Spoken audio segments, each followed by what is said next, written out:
My sister was tortured, and her motionless body was hung up high for all to see. I caught the killer quickly, but during the trial the court set him free as they declared him legally insane. It was at this moment I lost all faith in the justice system.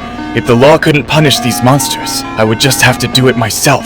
From that moment on, I put on a mask and granted these killers a horrible fate many times worse than their victims. I caught my sister's killer and made him suffer for all the pain he caused her. But before this, I was a well-respected police captain that always fought for justice. One day I arrested a serial killer, but the very next day, he was set free. He was declared not guilty by the court. They said he was too drunk to understand what he was doing. I saw the victims' families and I had no way to comfort them. I always believed the law would eventually get them. But when I arrested this one criminal, unlike the others, he wasn't too afraid of being arrested. He even bragged that he had been to a mental institution before, and said that even if he killed 50 people, he would be released. Absolutely disgusted by this monster, I reached for my gun to end him, but my partner stopped me. He said if I shot him, I would also become a criminal, just like this man. The criminal was released the very next day. He even called me and threatened me. He mentioned my sister and I had a horrible feeling. I rushed home, but she was already gone. My sister was kind and caring.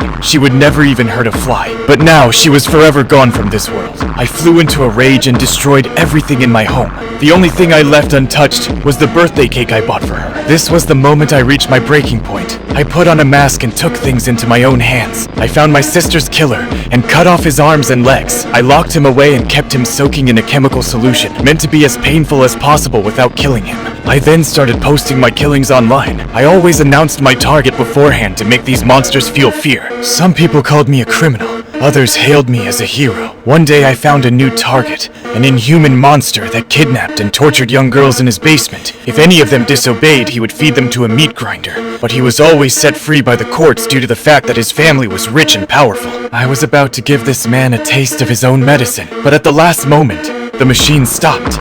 My old detective friend appeared and begged me to stop. Fought him off and I was about to shoot him in the head, but I just couldn't do it.